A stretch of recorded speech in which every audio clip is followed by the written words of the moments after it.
let me tell you, HBO Max has definitely one of the best films of 2020 so far. You guys need to go check it out this week.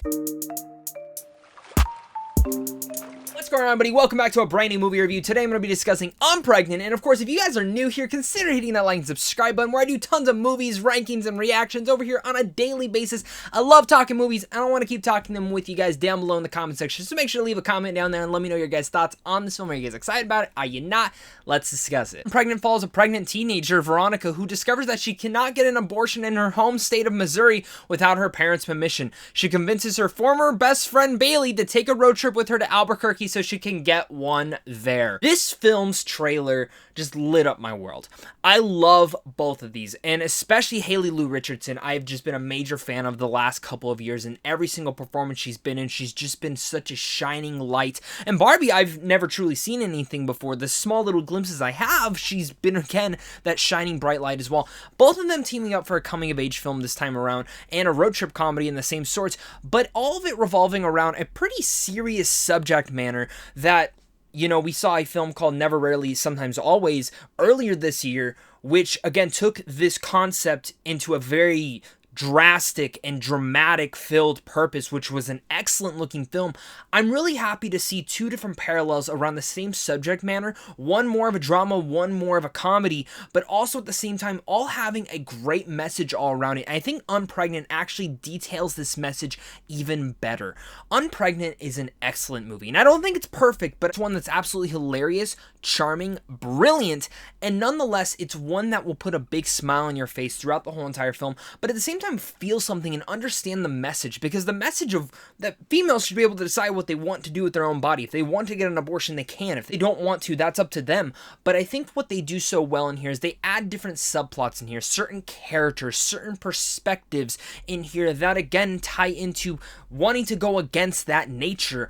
But I love how this film was able to dive into it in, again, a dramatic filled way that never held down the tone or the pacing of the film, and never felt like it was getting in front of your face, but always just there enough to remind you of how important this film is, and again, how important this message is. I think a lot of major props have to go to Rachel Lee Goldenberg, who's the writer and director of this film. I absolutely think it's because of her writing and directing that she's able to really stylize this film in such an excellent manner, and one that again never lets up with the message that needs to be put out there, but at the same time dissecting and giving us an excellent coming of age story about two girls who used to be best friends, and kind of that friendship kind of reuniting, because we all have that one friend that maybe something in our past split us apart and we weren't that close anymore, but again we always want that friendship to come back together. And I really think the friendship element in here is also one of the strongest elements of this film, and again adds that coming of age story. Most coming of age stories only detail into one girl, but this one details into two,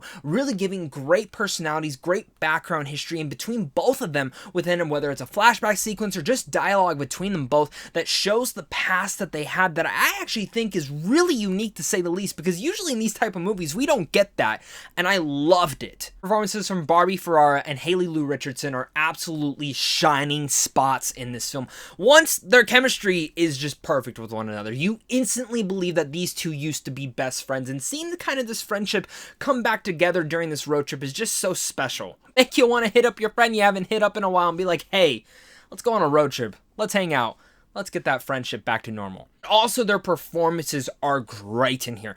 Both of them dealing with different type of altitudes, and again, in their personal lives that I'm not going to get into in a spoiler fashion, because that's not fair. I want you guys to experience for the first time with you guys. Both of them do such an excellent job in here that I was absolutely taken away. We are living in a time of seeing so many up-and-comers that in the next 10, 15 years, these people are going to be in all these bigger films, and so many people are like, oh, where is this person come from? And we are going to know where they came from. I'm getting so excited to be like, I knew them first. Some of the sub-characters in here, every single person is having a little blast of a time.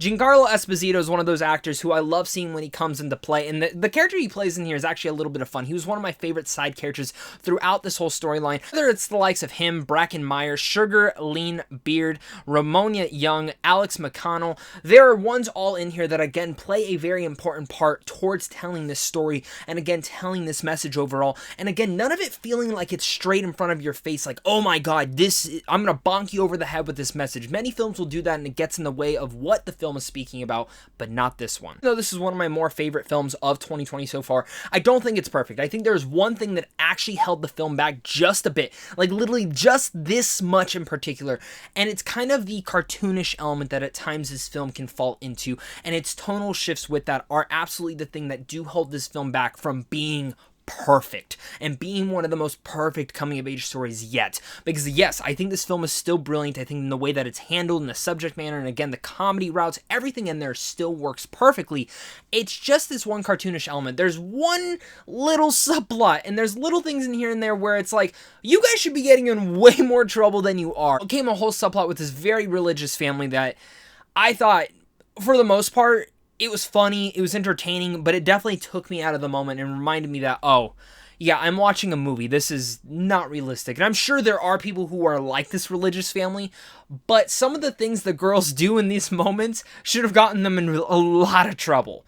And I just didn't believe in it, and again, it took me out of the atmosphere. I'm watching a movie, I want to dive in, I want to forget that I'm even with anything, I want to feel like I'm on this road trip, and for the most part I did, besides this one in particular moment, and then it kind of went back to normal, and I believed in it a little bit more. And then once it finally went back, I was like, okay, I can feel this all over again. Pregnant is brilliant, charming, and a hilarious coming-of-age story, while at the same time wrapping around an excellent message about what women should do with their bodies. One of the best films of this year, absolutely, and HaleyLuRichardson and Barbie Ferrari are perfect in this. Surprised by this one. I heard a lot of good buzz about it. I love the trailer, but at the same time, I didn't know if it was going to live up to that nature, because when it gets into subject matter like this, I didn't know how it was going to be handled as a comedy type story. I already saw it in a drama, and it worked in that nature, but as a comedy, is it actually going to establish its nature so well? And it really did. This film truly surprised me. I had a blast with this, and I think many of you guys are going to do the same. You guys are going to get a message, you guys are going to be entertained, and at the same time, you're going to want to call up your old best friend and really apologize to them, or in general, just kind of form that friendship once again. I loved this movie, and I'm sure many of you guys are going to as well. So with all that said, I'm going to give Unpregnant a B+. Thank you guys again so much for clicking on this. You guys are seriously all the best. Make sure to head on over to Samsung Films on how to see films right. And of course, it's a big name to you and a big name to my Patreon supporters, because without you, I wouldn't be able to do this. Hope you guys enjoyed the movie. Make sure to comment down below and let me know your guys' thoughts. And of course, until next time, stay classy.